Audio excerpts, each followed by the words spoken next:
যাই রাজবাড়িতে গিয়ে মহারাজকে একটু তেল মালিশ করে আসি।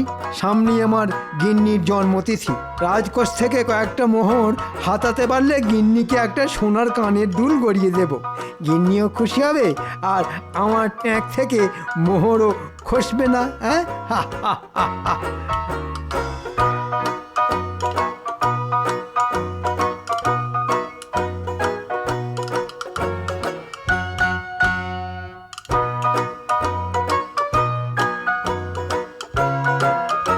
আসবো মহারাজ। কে কে? ও মন্ত্রী তুমি? তা এত সকাল সকাল কি চাই শুনি? আগে রাজকোষের চাবিটা নিতে এলাম মহারাজ। কেন কেন? রাজকোষের চাবি নিয়ে তুমি কি করবে? আগে নবাব বাহাদুরকে খাজনা দেওয়ার সময় তো প্রায় চলে এলো, তাই মোহরগুলো গুনে রাখতাম মহারাজ। না না না না, এবার খাজনা দিতে আমার একটু দেরি হবে। রাজকোষে বেশি মোহর নেই তো। সব যদি খাজনা হিসেবে নবাব বাহাদুরকে দিয়ে দিই, তাহলে বাকি মাসটা চলবে কেমন করে শুনি? এই রে, এবার কি হবে? আপনি মিছে মিছে চিন্তা করছেন মহারাজ, আমি তো আছি। প্রজাদের কাছ থেকে অগ্রিম খাজনা তুলে আনবো আমি। একদম নয়। রাজ্যের গরিব প্রজাদের ওপর জুলুমবাজি আমি একেবারেই সহ্য করব না। আমি নিজে নবাব বাহাদুরকে অনুরোধ করব খাজনা দেওয়ার সময়সীমা পিছিয়ে দেওয়ার জন্য, কিন্তু প্রজাদের কাছ থেকে আমি অগ্রিম খাজনা কোনোদিনও চাইব না। সে আপনি যা ভালো বুঝবেন তাই করবেন মহারাজ, কিন্তু আমাকে আপাতত রাজকোষের চাবিটা তো দিন। কেন? খাজনা যখন পরে দেব বললাম, তারপরেও রাজকোষের চাবি নিয়ে কি হবে শুনি? মানে এমনি মহারাজ, অনেকদিন রাজকোষ খোলা হয়নি তো, যদি তালায় জং পড়ে যায় তখন কি হবে? তালায় তেল ঢেলে দেব তাও ভালো, কিন্তু রাজকোষের চাবি আমি তোমাকে দেব না। হ্যাঁ, আচ্ছা মহারাজ। মন্ত্রী ভাবে আমি কিছুই বুঝি না। ওরে, আমি সব বুঝি। না, আমার উপর মহারাজের বিশ্বাস দিন দিন উঠে যাচ্ছে। এইভাবে চলতে থাকলে মহারাজ আমাকে আর কোনো দিন রাজকোষের চাবি দেবেন না। তখন আমাকে শুধু ওই বেতনের পয়সায় সংসার চালাতে হবে। সেটা কি করে হয়? রোজ যেমন সূর্য ওঠে দিন রাত হয়, তেমনই মন্ত্রী চুরি করে, এটাই চিরন্তন সত্য। এবার কিছু একটা করে আমাকে মহারাজের মন জয় করতেই হবে, তাহলে এই কেল্লা ফতে। এই দেখ না, এক দিলেই ওই পাকা আমটা আমি পেরে দেব। ওরকম মনে হয়, আগে পেরে দেখা, তারপর তোর কথা বিশ্বাস করব।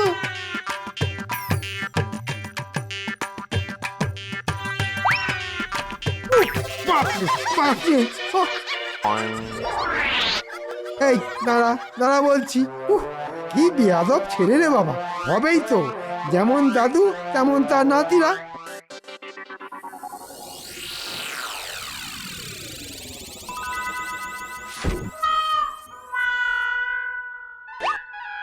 এই তো পেয়েছি।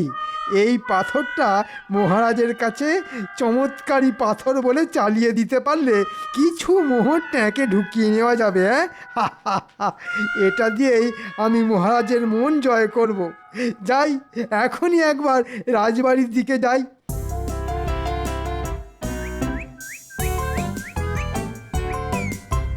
ওই গো রানী, খেতে দাও। একটু পরেই তো আবার রাজসভায় যেতে হবে।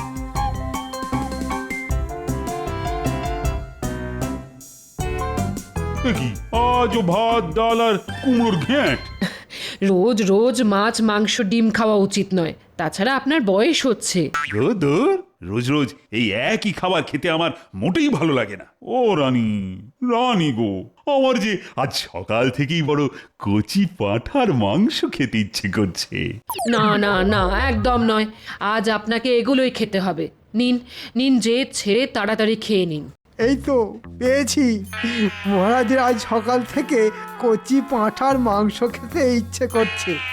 এই পাথরের গুণে মহারাজ কচি পাঁঠার মাংস পেয়ে গেলে মহারাজ বিশ্বাস করতে বাধ্য হবে এটা চমৎকারী পাথর।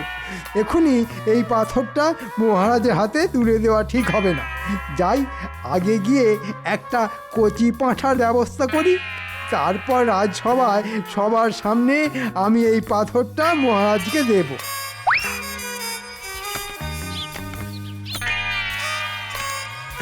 তো পেয়েছি।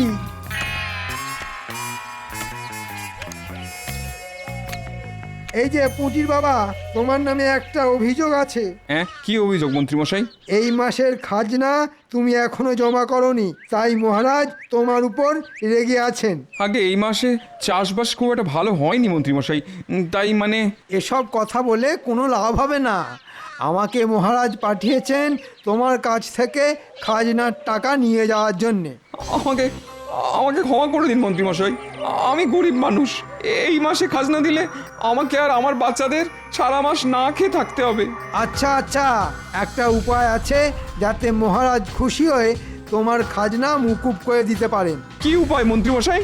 এই কচি পাঁঠাটার মাংস রান্না করে আজই তুমি মহারাজকে নিজে হাতে দিয়ে এসো। কচি পাঁঠার মাংস পেলে মহারাজ খুশি হবেন আর তোমার খাজনাও মুকুব হয়ে যাবে।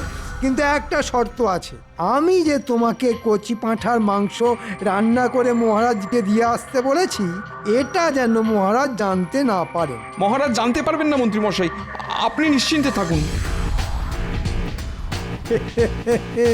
যাক, কচি পাঁঠার মাংসের ব্যবস্থা তো হয়ে গেল। এবার তাহলে রাজসভার দিকে যান।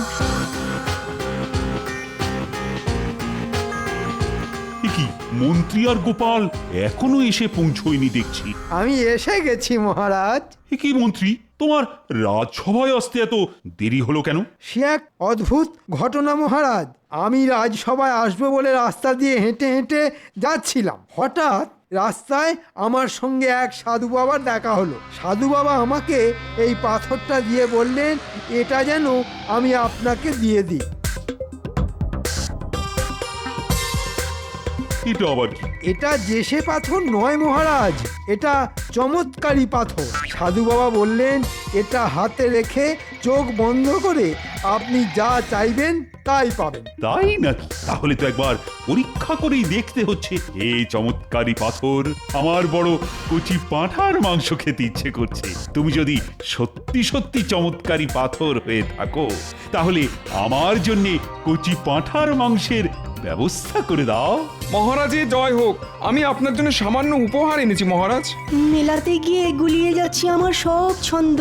মহারাজ, আমার নাকে আসছে কচি পাঁঠার মাংসের গন্ধ। সত্যি তো, সভাকবি একদম ঠিক বলেছে।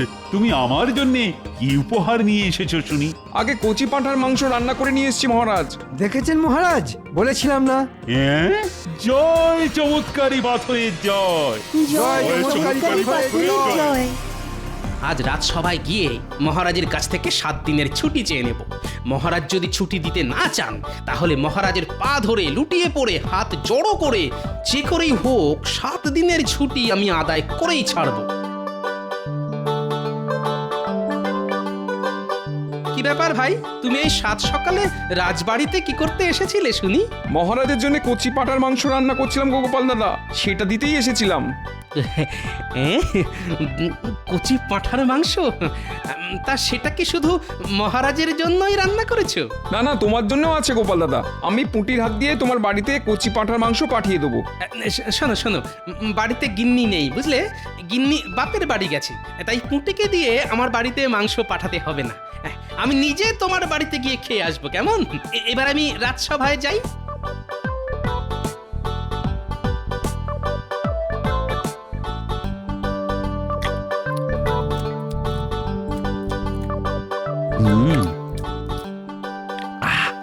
প্রাণটা একেবারে জুড়িয়ে গেল।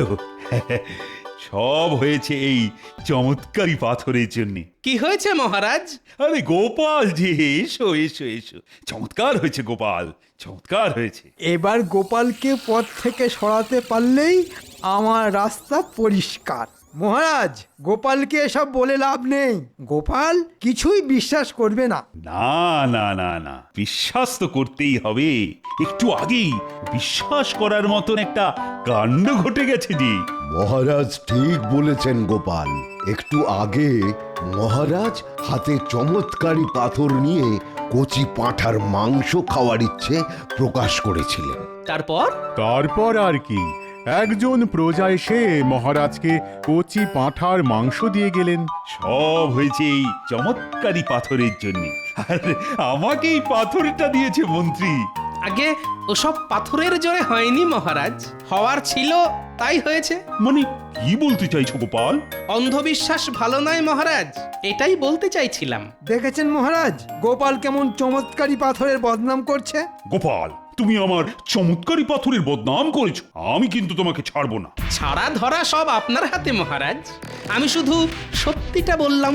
এই চমৎকারী পাথরটা হাতে নিয়ে যা চাওয়া হয় সেটাই পাওয়া যায়। আর তুমি বলছো কিনা এই পাথরটার কোনো গুণ নেই। বেশ বেশ, তবে প্রমাণ করে দেখাও এটা চমৎকারী পাথর নয়। এই রে, মহারাজ তো সত্যিটা শুনে একেবারে তেলে বেগুনে জ্বলে উঠলেন। এখন মহারাজের কাছে 7 দিনের ছুটি চাওয়াও যাবে না, কিন্তু দেব মহারাজ, প্রমাণ দেব। আপনি আমাকে 1 দিন সময় দিন। আগামীকাল আমি যদি আমার কথার প্রমাণ দিতে না পারি, তাহলে আপনি আমার গর্দান নেবেন। এসব কি বলছো গোপাল? যা বলছি ভেবেচিন্তেই বলছি। আর যদি আমি প্রমাণ দিয়ে দিই, তাহলে আমি আপনার কাছে যা চাইবো আপনাকে তাই দিতে হবে মহারাজ। এবার বলুন, আপনি রাজি তো? রাজি রাজি, আমি রাজি। বেশ, তবে আজ দিনটা আমাকে ছুটি দিন। ঘরে গিন্নি নেই, আমাকে গিয়ে ঘরের সব কাজ একা হাতে করতে হবে। আর কাল আমি সঠিক সময়ে এসে আমার কথার প্রমাণ দিয়ে যাব।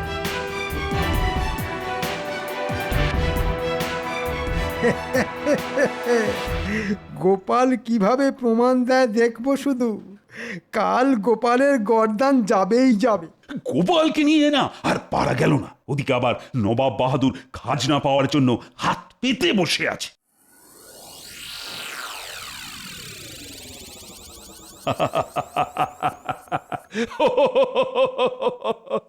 আরে আমি তো এই চমৎকারী পাথরের কথা ভুলেই গেছিলাম। এই চমৎকারী পাথর নবাব বাহাদুর যেন এই মাসের খাজনার টাকা মকুব করে দেন। সর্বনাশ, এবার কিছু একটা করতেই হবে। মহারাজের ইচ্ছে পূরণ না হলে কাল গোপালের নয়, আমার গর্দান যাবে।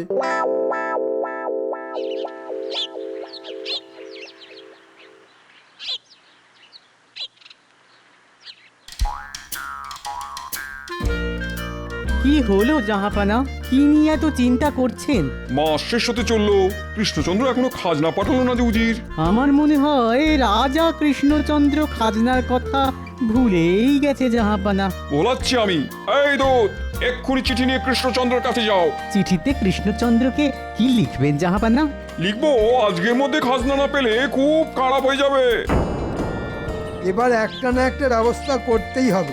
মহারাজ পাথরের কাছে চেয়েছেন নবাব বাহাদুর যেন এই মাসের খাজনা মকুব করে দেন। এটা যদি সত্যি না হয় তাহলে মহারাজের পাথরের ওপর বিশ্বাস উঠে যাবে, আর সেটা আমি কিছুতেই হতে দেব না। আরে, এ তো নবাবের দূত। এই দাঁড়াও দাঁড়াও, বলুন মন্ত্রী মশাই। কোথায় যাচ্ছ শুনি? জাহাপানার চিঠি মহারাজের কাছে পৌঁছে দিতে যাচ্ছি। নবাব বাহাদুর আবার কি লিখলেন? না না, একবার পড়ে দেখতে হচ্ছে তো। দাও চিঠিটা আমার হাতে দাও, আমি মহারাজকে দিয়ে দেব। আচ্ছা আচ্ছা, এই নিন। ওরে বাবা রে, নবাব বাহাদুর যে খাজনা চেয়ে পাঠিয়েছেন। না না, এই চিঠি কিছুতেই মহারাজের হাতে দেওয়া যাবে না। এই তো একটা উপায় খুঁজে পেয়েছি।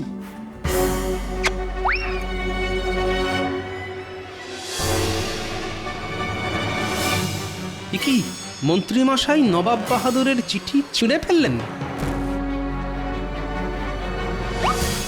কি নবাব বাহাদুর যে আজকের মধ্যেই খাজনা চেয়ে পাঠিয়েছেন? বেটা মন্ত্রীটা নিশ্চয়ই মনে মনে কোনো ফোন দিয়ে এটেছে। না না, মন্ত্রীকে একটু চোখে চোখে রাখতে হবে দেখছি।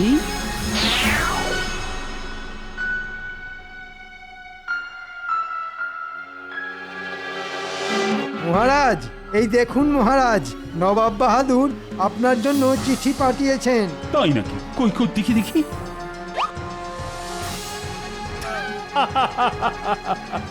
জানতাম, আমি ঠিক জানতাম এরকম কিছু একটা ঘটবে। জয় চমৎকারী পাথরের জয়। নবাব বাহাদুর কি লিখেছেন মহারাজ? নবাব বাহাদুর লিখেছেন এই মাসের খাজনা উনি মকুব করেছেন। নবাব বাহাদুর নয়, এই চিঠিটা আমি লিখেছি। মন্ত্রী, আজ তুমি না থাকলে এই চমৎকারী পাথরটা কিছুতেই আমার হাতে আসতো না। আমি খুব খুশি মন্ত্রী, খুব খুশি। মহারাজ খুশি যখন হয়েছেন তখন আজ থেকে রাজকোষের চাবির দায়িত্ব আমাকেই দিন না। এই নাও মন্ত্রী, এই নাও। আজ থেকে রাজকোষের চাবির দায়িত্ব তোমার। কাল শুধু দেখব গোপাল কিভাবে প্রমাণ করে যে এই পাথরের কোনো গুণ নেই। আর গোপাল প্রমাণ দিতে না পারলে গোপালের গর্দান যাবে।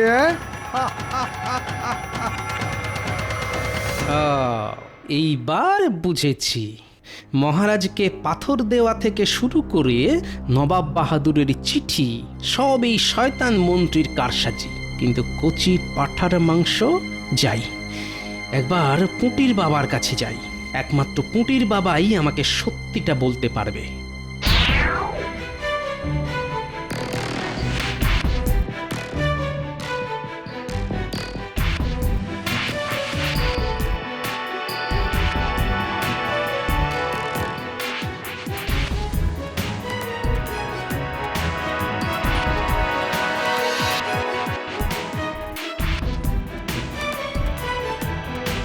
পুটির বাবা বাড়ি আছে নাকি? গোপাল দাদা যে, এসো এসো এসো। আচ্ছা শোনো ভাই, আজকে হঠাৎ তুমি পাঁঠার মাংস কেন রাঁধলে বলো তো? আর বলো না গোপাল দাদা, সব ওই খাজনা মুকুব করার জন্যে। আজ সকালে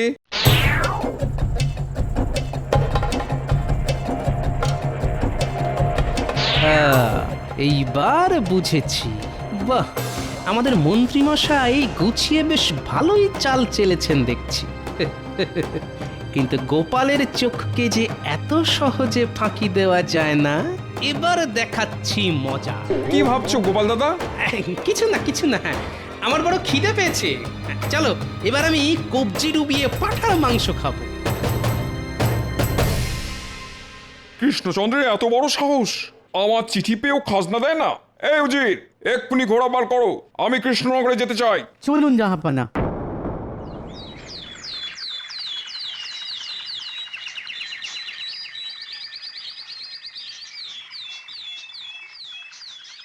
আজ গোপাল যদি নিজের কথা প্রমাণ দিতে না পারে তাহলে আজই আমি গোপালের গর্দান নেব। ঠিক বলেছেন মহারাজ, গোপালের এত বড় সাহস চমৎকারী পাথরকে অপমান করে। মহারাজ, গোপালকে হাতের কাছে পেলে তবেই তো গর্দান নেবেন। সেনাপতি ঠিক বলেছে, এখনো গোপালের দেখা নেই।